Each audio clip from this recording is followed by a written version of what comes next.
Hey everyone, welcome back to my YouTube channel. कैसी हैं मेरी प्यारी प्यारी सहेलियां। आई होप आप लोग बहुत ज़्यादा अच्छी होंगी, मैं भी ठीक हूँ। तो आज का जो मेरा टॉपिक है वो बहुत ज़्यादा इंटरेस्टिंग टॉपिक है। तो जैसे कि हम सब जानते हैं कि जब हम प्रेग्नेंट होते हैं तो हमारे मन में एक उत्सुकता रहती है ये जानने के लिए कि हमारा होने वाला बच्चा क्या होगा, बॉय होगा या गर्ल होगा। तो ये जो उत्सुकता है, एक्साइटमेंट है, ये पूरे 9 मंथ तक चलती रहती है जब तक हमें बेबी मिल नहीं जाता हमारा।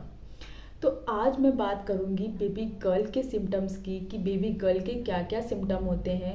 और मैंने जो एक्सपीरियंस किया है मैं उन सिम्टम्स के बारे में आज आपको बात करूंगी। मैं 2 बार प्रेग्नेंट हो चुकी हूँ और फर्स्ट टाइम मुझे गर्ल हुई, बेबी गर्ल, और सेकेंड टाइम मुझे बेबी बॉय हुआ। तो चलिए अब आज मैं आपके आपके सामने अपने सारे बेबी गर्ल से जुड़े हुए सिम्टम्स बताऊंगी। और वो सिम्टम्स पूरे 9 सिम्टम्स हैं जो मुझे मेरी पूरी प्रेगनेंसी के दौरान फील हुए। तो मैंने एक रजिस्टर में नोट नोट डाउन करके रखे हैं ताकि मैं भूल ना जाऊं उन 9 लक्षणों के बारे में जो बेबी गर्ल के टाइम पे मैंने देखे। तो चलिए अब वीडियो में शुरू करती हूँ, ज़्यादा देर नहीं करती हूँ। तो पहला जो सिम्टम्स था बेबी गर्ल के टाइम पे, मुझे मेरा फर्स्ट सिम्टम वो था एक्ने। मुझे एक्ने की प्रॉब्लम हुई थी मेरे फेस पर, और मेरा ये एरिया देख रहे हैं ना आप, यहाँ पे मुझे एक्ने हुए थे। तो फर्स्ट सिम्टम्स मेरा एक्ने था। जैसे ही मैंने प्रेगनेंसी अपनी कंसीव करी और मैंने चेक किया, टेस्ट किट जो आती है चेक करने की, प्रेगा न्यूज़, उससे चेक किया, उसके बाद ही मैंने ये पाया अपने फेस पर, मतलब सिम्टम आया मुझे एक्ने का। तो फर्स्ट सिम्टम मेरा एक्ने का था। और सेकंड सिम्टम था फीवर। मुझे मेरी बॉडी का टेम्परेचर नॉर्मल से ज़्यादा हाई लगता था और मुझे बॉडी मेरी गरम गरम सी फील होती थी। तो मैंने अपने डॉक्टर से कंसल्ट किया, तो उन्होंने मुझे बताया कि ये प्रेगनेंसी का एक सिम्टम होता है, ये नॉर्मल है, इसमें कोई ऐसी घबराने जैसी बात नहीं है। आपका अगर फीवर 100 तक रहता है या 100 से नीचे रहता है तो आपको मेडिसिन लेने की ज़रूरत नहीं है।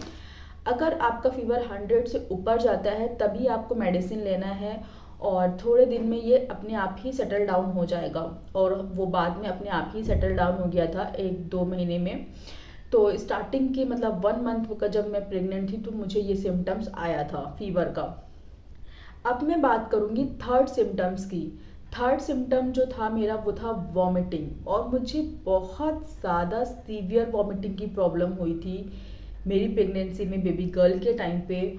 और इनफैक्ट वॉमिटिंग इतनी ज़्यादा सीवियर थी कि अब मैं वॉमिटिंग की मेडिसिन खाती थी तो वो भी मेरे ऊपर वर्क नहीं करती थी। उसको खाने के बाद भी मुझे वॉमिटिंग हो जाती थी। मुझे इन यहाँ तक कि पानी भी डाइजेस्ट नहीं होता था। पानी पीती थी तो भी तुरंत मैं वॉमिटिंग कर देती थी, जिसकी वजह से मैं बहुत कमज़ोर हो गई थी, वीक हो गई थी, और मेरा HB लेवल था वो भी बहुत डाउन हो गया था, और मेरा वेट भी काफ़ी कम हो गया था। और वॉमिटिंग की जो प्रॉब्लम मुझे रही है वो 3 से 4 महीने तक रही है। उसके बाद वो कम हो गई थी, ख़त्म हो गई थी पूरी तरीके से। 4 महीने तक रही है, 4 महीने के बाद वो ख़त्म हो गई थी। अब मैं बात करूंगी 5 सिम्टम्स, जो पाँच नहीं सॉरी 4 सिम्टम्स के बारे में। जो फोर्थ मेरा सिम्टम था वो लॉस ऑफ एपेटाइट। मुझे बिल्कुल भूख नहीं लगती थी स्टार्टिंग के 3-4 मंथ्स।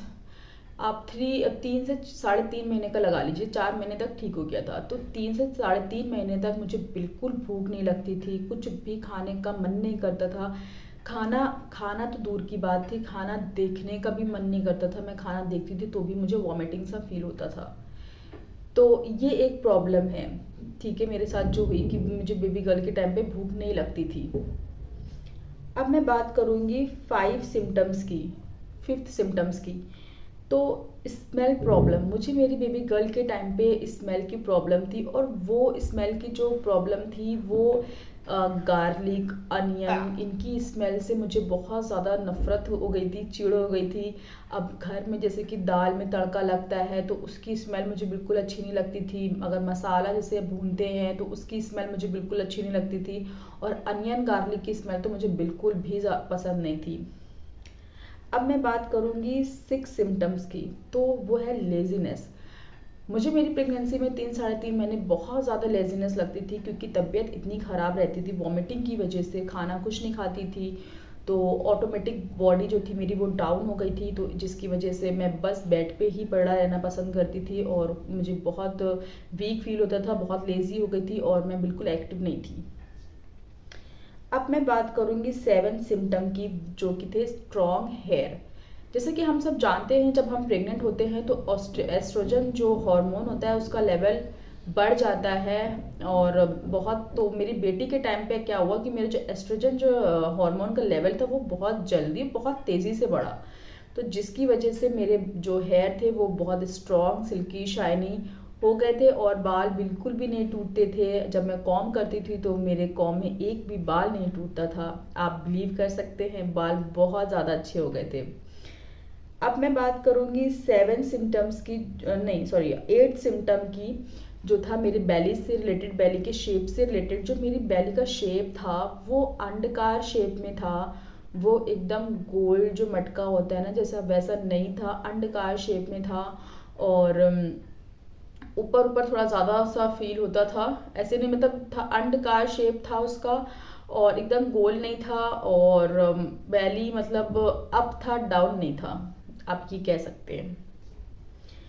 अब मैं बात करूंगी 9 सिम्टम की, जो है लीनिया नाइग्रा, जिसके बारे में लोग बात करते हैं, बहुत सारे अनुमान लगाते हैं, गैस करते हैं कि लीनिया नाइग्रा देख के कि आपका होने वाला बच्चा क्या होगा। तो मेरी बेबी के गर्ल के टाइम पे लीनिया नाइग्रा एकदम स्ट्रेट बनी थी और बहुत ज़्यादा डार्क नहीं थी, बहुत लाइट नहीं थी, ठीक थी मतलब। और मतलब बहुत ज़्यादा मोटी नहीं थी, पतली सी लाइन बनी थी और एकदम सीधी लाइन थी और डार्क नहीं थी। तो ये थे 9 सिम्टम्स में भी गर्ल के टाइम पे जो मैंने फील किए, जो मुझे आए बेबी गर्ल के टाइम पे। आई होप अगर आप प्रेग्नेंट हैं और आपको भी ये सिम्टम्स हैं जो मुझे हैं, तो शायद आपके घर में एक बेबी गर्ल आने वाली है। और मैं प्रेगनेंसी से जुड़े हुए वीडियोस बनाती रहती हूँ। अगर आपको मेरी ये वीडियो अच्छी लगे तो मेरी वीडियो को लाइक करिएगा, मेरे चैनल को सब्सक्राइब करिएगा। अब मैं आपसे मिलूंगी मेरी नेक्स्ट वीडियो में, तब तक के लिए बाय बाय, टेक केयर, अपना बहुत बहुत ख्याल रखिएगा।